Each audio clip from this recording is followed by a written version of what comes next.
오늘 우리가 살펴볼 본문은 베드로 후서라는 편지 안에 들어 있습니다. 편지의 이름에서 여러분이 알 수 있듯이 이 편지는 예수님의 제자인 베드로가 여러 교회의 성도들에게 써보낸 편지입니다. 그래서 이 편지의 첫 구절인 1장 1절에서 자신을 예수 그리스도의 종과 사도인 시몬 베드로라고 소개합니다. 그런데 베드로 사도가 이 편지보다 먼저 쓴 편지가 하나 더 있습니다. 그것이 무엇인지 어린이 여러분 아시나요? 이번에는 어른한테 안 물어볼 건데 대답하셔야 돼요. 어린이들 추측을 해보세요. 베드로 후서니까 먼저 쓴 거는? 그렇죠. 베드로 전서입니다. 이처럼 베드로 사도는 두 개의 편지를 썼는데 먼저 쓴 편지는 베드로 전서라고 그래요. 전은 먼저란 뜻이에요. 하고 나중에 쓴 편지는 베드로 후서라고 합니다. 오늘 본문인 베드로 후서 1장 3절에는 우리가 모르거나 놓치면 안 될 매우 중요한 소식이 들어 있습니다. 이 소식은 엄청나게 놀랄만한 선물에 대한 소식입니다. 그래서 이 본문을 다음과 같이 넷으로 나누어서 살펴보려고 합니다. 첫째, 누가 이 선물을 받았나? 둘째, 어떤 선물을 주셨나? 셋째, 누가 선물을 주셨나? 넷째, 언제 선물을 주셨나? 네 가지입니다. 첫째, 누가 선물을 받았나? 우리말 성경에서 본문은 3절을 보면 그의 신기한 능력으로 라는 말씀으로 시작합니다. 그런데 원문에서는 모든 것을 우리에게 이렇게 시작합니다. 그래서 원문의 순서에 따라 오늘 본문을 살펴보려고 합니다. 여러분이 잘 알다시피 글에서는 자연스러운 순서를 바꿔서 앞에 나온 말이 강조되는 겁니다. 본문을 보면 모든 것을 우리에게 주셨으니 이렇게 말씀합니다. 그런데 자연스러운 순서는 어떻게 됩니까? 그가 우리에게 모든 것을 주셨으니 이래야 될 겁니다. 따라서 원문에서는 모든 것을 우리에게 주셨으니 라고 했으니 모든 것을 우리에게 라는 표현이 강조되었습니다. 일단 우리에게를 먼저 설명하겠습니다. 누군가 우리에게 모든 것을 주셨습니다. 그럼 누가 모든 것이라고 표현한 이 선물을 받았을까요? 우리입니다. 우리에게 주셨다 그러니까. 그럼 우리는 누굴까? 예를 들어서 제가 여기서 우리가 이렇게 하면 좋겠습니다 라고 말하면 이때 우린 누굽니까? 말하는 저 자신과 듣는 여러분을 가리킵니다. 마찬가지로 본문에서 우리라고 말했는데 이것은 이 편지를 쓴 베드로 사도 자신과 이 편지를 받아서 읽는 성도들을 가리킵니다. 그리고 이 편지가 그 다음에 사라졌으면 더 이상 말할 게 없는데 성경에 기록됐어요. 그러니까 그 이후로는 예수 믿는 사람들 전체에게 이 내용을 적용할 수 있습니다. 따라서 본문이 말하는 모든 것을 받은 사람들은 누군가? 그 당시 교회의 성도와 그 이후 모든 교회의 성도들, 즉 예수님을 믿는 모든 사람들에게 모든 사람들이라고 말할 수 있겠습니다. 그런데 본문을 자세히 보면 지금 주신다거나 앞으로 주실 것이다 이렇게 말하지 않고 이미 주셨다 이렇게 말합니다. 이미 주셨다. 근데 이 모든 것을 이미 주셨는데 빌려주신 것도 아니고 돈을 받고 주신 것도 아닙니다. 여기서 주셨다라고 표현한 원문의 뜻은 매우 특이한데 왕이 신하에게 아주 자비로운 마음으로 은혜롭게 선물을 주듯이 그렇게 선물로 주셨다는 뜻입니다. 그러므로 본문은 모든 것을 선물로 우리에게 이미 주셨다, 이렇게 말씀하고 있는 것입니다. 이 경이로운 선물, 경이롭다는 말은 놀랍고 신비한 선물을 받은 우리가 이런 사실을 모른다면 어떻게 되겠습니까? 근데 이 선물이 혹시 우리의 평생과 연관이 있는 것인데도 우리가 모른다면 우리는 평생 이 선물을 사용할 수 없어요. 그러니까 우리는 불행하게 됩니다. 이제 우리가 이 받은 경이로운 선물이 무엇인지에 관해 더 생각해 보겠습니다. 둘째입니다. 어떤 선물을 주셨나? 우리에게 어떤 선물을 주셨을까? 여기는 뭐라고 말씀했습니까? 모든 것을 선물로 주셨다는데 그 모든 것이 무엇일까? 그런데 여기서 생각할 점은 모든 것이라는 게 모든 걸 포함하지 않는다는 거죠. 여러분에게 여기 있는 모든 사람 그러면 밖에 있는 사람 아니죠. 여기 있는 모든 사람이에요. 따라서 모든 것이라는 낱말을 꾸며주는 표현이 혹시 있나 보면 있어요. 우선 이 모든 것은 우리가 좋아서 갖고 싶어하는 모든 것은 아닙니다. 우리가 갖고 싶어하는 것이 아니라는 말씀에 여러분 좀 실망하셨죠? 이 선물을 잘 알면 갖고 싶어 할 수도 있어요. 근데 조금 더 들어보시면 아마 실망이 희망으로 바뀔 수 있다고 생각합니다. 오늘 본문에서 모든 것을 꾸며주는 표현은 뭐냐 하면 생명과 경건에 속한이라는 표현입니다. 그러니까 이 모든 것은 아무거나 다 포함해서 모든 것이 아니고 생명과 경건에 속한 모든 것. 이 표현의 의미가 뭘까?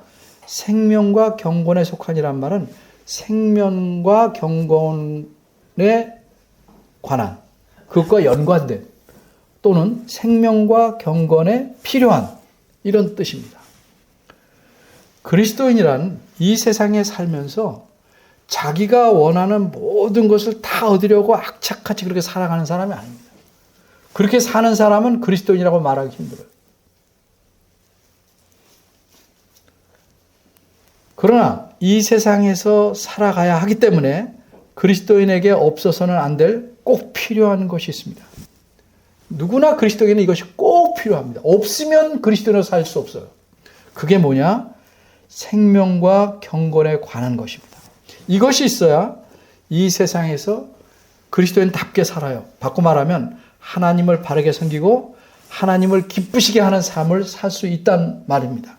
그래서 이게 꼭 필요합니다. 그런데 본문을 보면 생명과 경건에 관한 그것과 연관된 필요한 몇 가지가 아니라 모든 것을, 그것에 관한 모든 것을 선물로 우리에게 주셨다고 말씀합니다. 우리는 이 모든 것을 선물로서 이미 받았다고 말씀합니다. 그럼 이 선물이 무엇인지 알아야 되죠. 이 선물을 알려면 이게 생명과 경건에 연관된 거니까 생명이 무엇이고 경건이 무엇인지를 알아야 이 선물이 뭔지를 우리가 정확히 알 수 있습니다.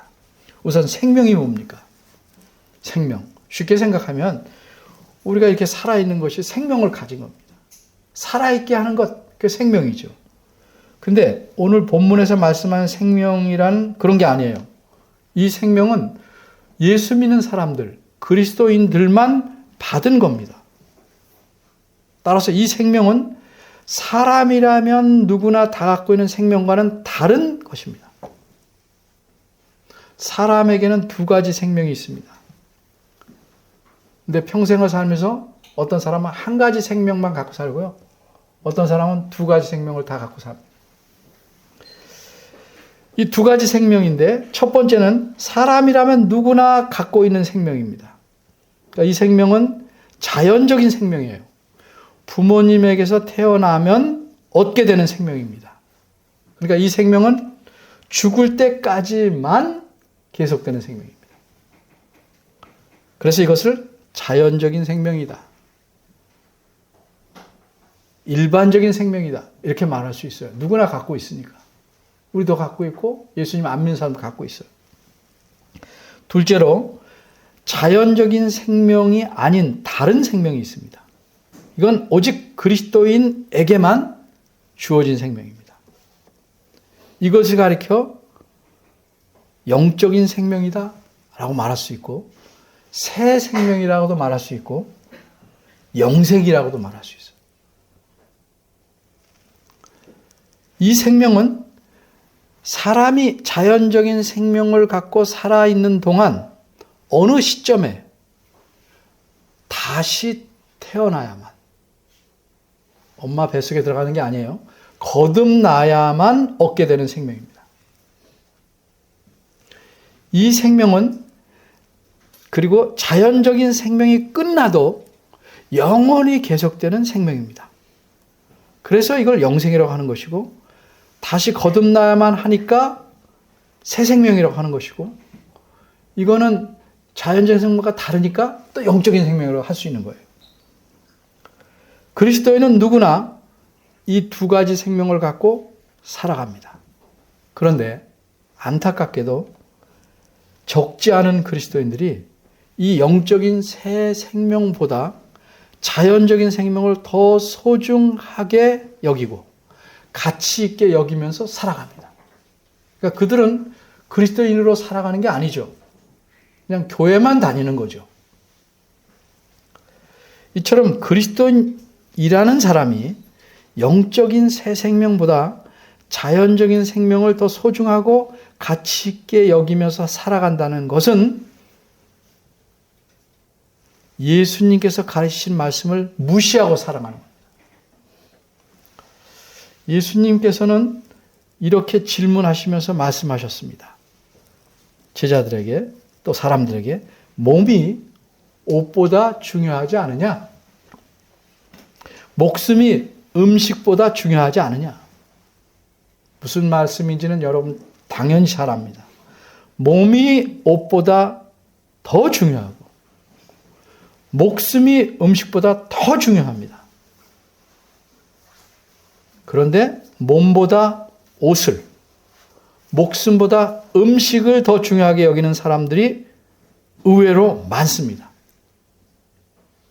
이런 사람을 성경에서 뭐라고 그러냐면 지혜롭지 못한 사람이다. 어리석은 사람이다 이렇게 말합니다. 마찬가지로 영적인 생명이 자연적인 생명보다 말할 수 없이 훨씬 중요합니다. 그러기에 지혜로운 사람의 특징은 어떤 것이 더 중요한지를 알고 그것을 따라 사는 겁니다. 사람들이 어째서 열심히 돈을 벌까요? 열심히 돈을 버는 것 자체가 문제가 아니고 중요한 걸 놓치고 돈 버는 걸 목적으로 살면 뭐가 됩니까? 돈의 노예가 되는 것입니다. 부모들이 어째서 자녀들을 잘 가르치려고 애를 씁니까? 중요한 걸 놓치고 그냥 가르치는 데만 힘쓰면, 그래서 아이들이 사람다움을 잃어버리면 잘 가르친다는 것은 의미가 없습니다. 그건 강한 짐승으로 키우는 겁니다. 이제 영적인 새 생명을 가진 사람은 어떻게 자라나며 튼튼해지는가에 대해 생각해 보겠습니다. 자연적인 생명을 가진 사람은 어떻게 튼튼하게 자라납니까? 음식 잘 먹고 적절하게 운동하면 튼튼하게 자라납니다. 원리는 같습니다. 영적인 생명을 가진 사람도 그렇습니다. 그럼 영적인 생명을 가진 사람, 즉 그리스도인이 자라는 데 필요한 음식과 운동에 해당되는 건 뭡니까? 그것이 경건입니다. 경건이란 일반적으로 간단히 말하면 하나님을 의지하는 사람답게 살아가게 하는 것입니다. 다시 말해서 경건이란 것은 거룩한 삶을 살아가게 하는 힘입니다. 그러므로 본문에서 말씀한 우리에게 주신 경이로운 선물이란 무엇인가? 우리에게 새로운 생명을 주시고 이 생명이 잘 자랄 수 있게 하는 경건, 생명과 경건에 필요한 모든 것, 그게 경이로운 선물입니다. 따라서 영적 생명을 가진 우리 그리스도인이 자라나지 않는다면 둘 중에 하나예요. 선물을 받은 줄 모르거나 알고도 안 자란다면 게으르기 때문입니다.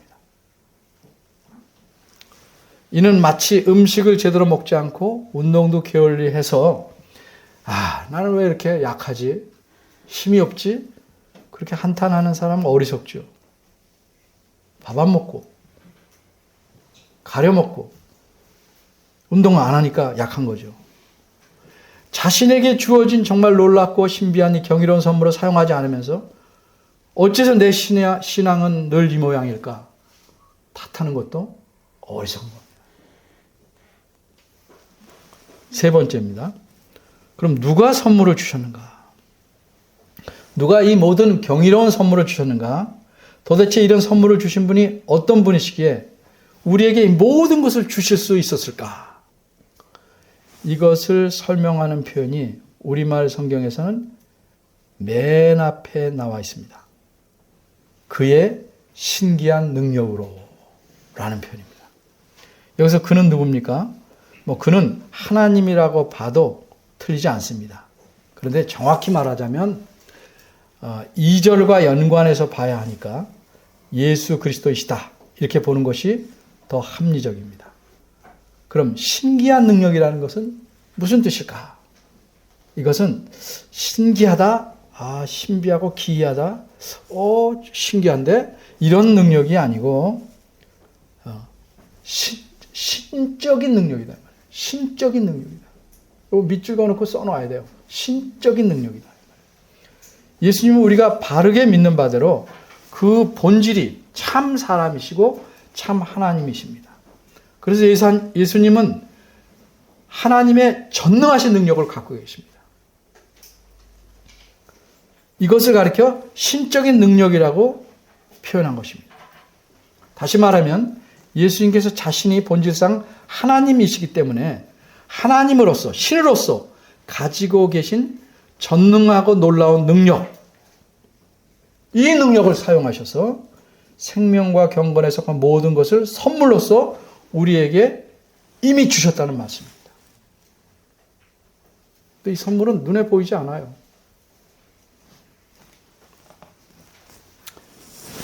예수님은 우리를 위해 자기 목숨을 내어주셨습니다. 왜 그렇게 하셨죠? 죄로 인해 죽은 우리를 살리시려고 그렇게 하셨습니다. 그래서 우리가 살아났습니다. 우리가 생명을 얻었습니다. 새 생명을 얻었습니다. 따라서 우리는 이 새로운 생명을 가진 자로서 살아가되 전처럼 살면 안 돼요. 하나님을 닮아가며 하나님을 기쁘시게 하며 살아가야 합니다. 이렇게 살아가야 하는 힘, 살아가게 하는 힘, 혹은 살아가는 태도, 이것이 경건입니다. 그래서 우리는 경건해야 됩니다. 이렇게 폼을 잡고 천천히 걷고 찬송가 성경책을 옆에다 이렇게 끼고 이게 경건은 아닙니다. 그렇게 할 수도 있지만 그거 자체가 경건은 아닙니다. 우리가 하나님을 닮아가며 기쁘게 하며 살아가야 되기 때문에 우리에게 생명과 경건에 필요한 모든 것을 예수님께서 주신 겁니다. 우리가 그 모든 것을 받을 자격이 없습니다. 그래서 우리에게 그 모든 것을 선물로 주신 겁니다. 그리고 이 선물은 매우 경이롭고 감사한 것입니다. 넷째, 그럼 언제 이런 선물을 주셨는가? 언제?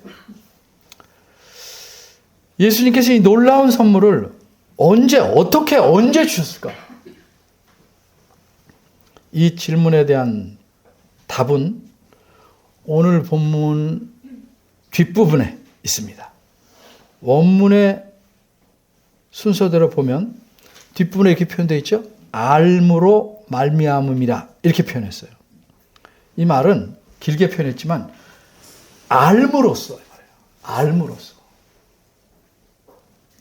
우리에게 선물을 주셨다는 겁니다.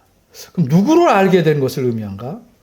우리를 부르신 자를 알게 된 것을 의미합니다. 우리를 그리스도인으로 하나님의 자녀로 부르신 자가 누구십니까? 하나님이시죠. 하나님께서 예수 그리스도를 통하여 우리를 하나님의 자녀로 불러주셨어요. 따라서 우리가 이 경이로운 선물을 받게 된 시점은 언제입니까? 예수 그리스도를 믿을 때 선물로 이 선물을 주신 거예요. 선물로 이 경이로운 선물을 주신 겁니다. 예수 그리스도를 믿는다는 것은 그냥 모르고 믿는 게 아니에요. 예수님을 알게 된 것을 의미합니다. 그러니까 믿게 된 거죠. 그러니까 예수님을 알고 믿게 된 때가 선물을 받은 시점입니다. 누구나 이때 받았습니다. 선물을. 근데 한참 지나도 선물을 받은지 몰라요. 그러니까 그리스도인답게 살기가 힘들고 살 수가 없는 겁니다. 근데 이 선물은 알므로써 주어졌다고 말하고 또 뭐라고 말하냐면 보관만 하라고 주신 것이 아니고 사용하라고 주신 겁니다. 예를 들어서 요즘식으로 말하면 이 선물은 무제한으로 사용할 수 있는 신용카드입니다. 신용카드 안에는 돈이 안 들어있죠. 보기에는. 뭐 그냥 카드 한 장이에요. 근데 이걸 잘 보관만 하고 있어요. 상할까 봐. 그러면 아무 데도 쓸모가 없어요. 장식품이에요. 근데 이 선물을 사용하면 사용할수록 뭐든지 살 수 있고 뭐든지 가질 수 있어요. 예를 들면 그렇다 해봐야죠. 그 경이로움이 와 대단하네. 그 경이로움이 커지는 거예요. 그럼 이 선물을 어떻게 사용하는 거예요? 하나님을 더 알아감으로써 사용하는 겁니다. 그런데 여기서 말하는 안다, 알미라는 것은 어떤 것일까? 성경은 항상 이 두 가지를 구분합니다. 알면 두 가지가 있는데 하나는 우리가 관찰하거나 배워서 들어서 머리에 쌓이는 지식과 같은 알미입니다. 이것도 필요해요. 다른 하나는 다른 대상과 우리가 아는 대상과 인격적인 관계를 맺어서 경험을 통해서 알게 되는 암입니다. 본문에서 말씀하는 암이 바로 그런 인격적인 관계를 통해 친밀해짐으로써 알게 되는 암입니다. 쉬운 예를 들면 우리 교회 안 다닌 분들도 저를 아는 사람이 있겠죠. 여러 가지 정보를 통해서 저를 알 수 있습니다. 그러나 우리 교회 교인들은 그들보다 더 친밀한 저와 연관해서 질이 다른 암을 갖고 있을 겁니다. 물론 교회에 다니긴 하지만 저랑 한마디 말도 안 하고 그냥 인사하고 가고 인사하고 가고 그러면 교회 바깥에 있는 사람과 크게 차이는 없겠죠. 서로끼리도 마찬가지예요. 그죠? 주일날 와서 코로나 시기니까 주먹 딱 맞추고 그냥 아무 소리 안 하고. 그러면 진정한 암이 생기지 않죠. 함께 생활하고 이야기하고 인격적인 관계를 가져야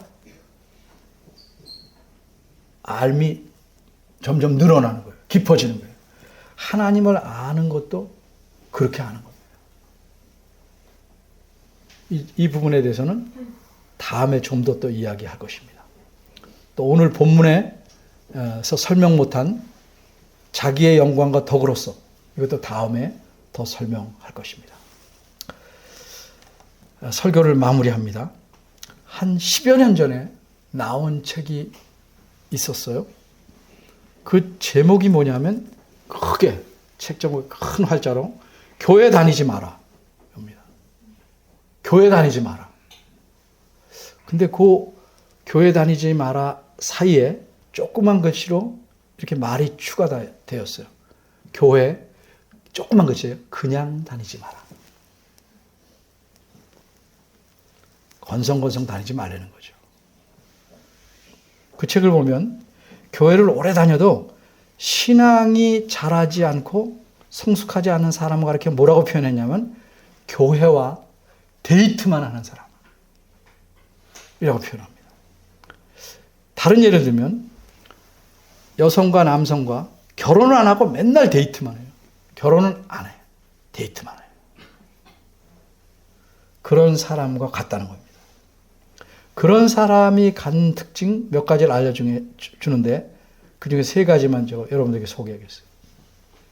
그럼 교회와 데이트하는 사람은 첫째, 교회에 대한 태도에 있어서 자기 중심적인 경향이 엄청 많아요.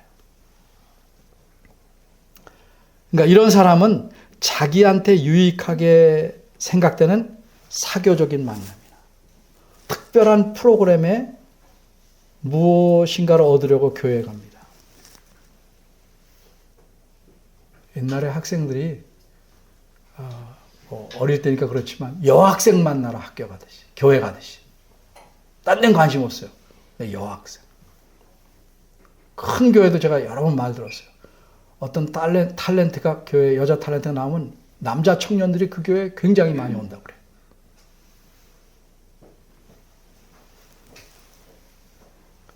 이런 사람들은 교회가 나를 위해서 뭘 해줄 수 있을까를 계속 추구하고 묻기만 합니다. 유익만 생각하는 거죠. 자기 중심적으로. 둘째, 이런 사람의 특징은 나홀로족이에요. 나홀로족. 다른 사람하고 좀 더 가까이 가기를 싫어해요. 교회 일에 지나치게 개입될까 조심해요. 인사하고 집에 가는 정도, 빨리. 더 이상은 가까워지지 않으려고 그래요. 이걸 나홀로족이라고 그래요. 그러니까 우리가 전체를 교회를 이루잖아요. 이 교회 전체에 대해서 하나님이 어떤 목적을 가지고 계신가, 이 큰 목적에는 관심이 없어요. 그러니까 어때요? 이 사람은 교회에 헌신하지 않고, 근데 또 그냥 있을 수 없으니까 관심이 있는 척만 합니다.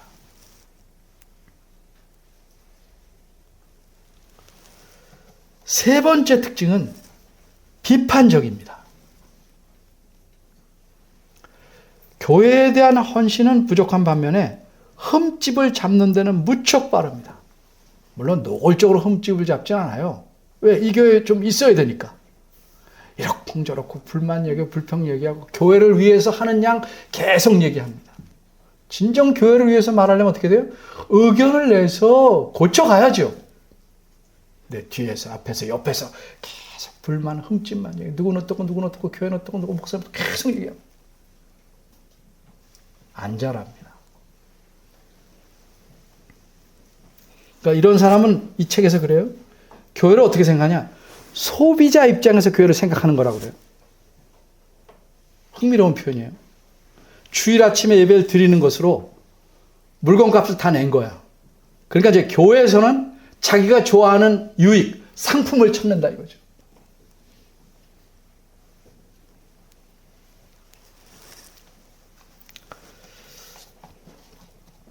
오늘 본문은 무엇을 알려주십니까? 예수 그리스도께서 우리에게 참 경이로운 선물을 주셔서 우리가 평생 주님을 바로 섬기며 거룩한 삶을 살 수 있게 해주셨다. 이것이 오늘 본문이 말씀하는 내용입니다. 그리스도를 믿고 사는데도 힘만 들고 무의미하고 별것 아닌 듯하게 생각되는 사람. 자기 신앙이 잘 자라지 않다고 생각하는 사람. 어려울 때 쉽게 넘어지는 사람. 왜 그럴까? 그 이유를 본문에 비추어서 잘 생각해 보시기 바랍니다. 부디 주님께서 우리에게 주신 이 선물의 경이로움을 만끽하고 늘 감사하며 살아갈 수 있기를 바랍니다. 기도하겠습니다.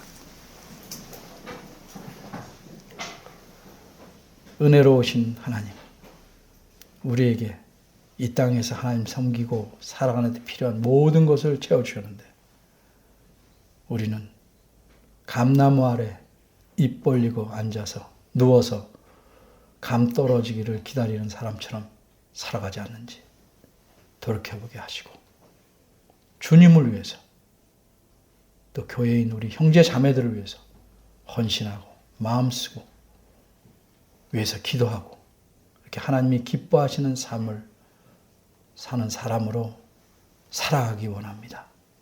도와주옵소서. 무엇이 문제인지 생각하게 하시고 고칠 힘을 주시옵소서. 예수님 이름으로 기도합니다.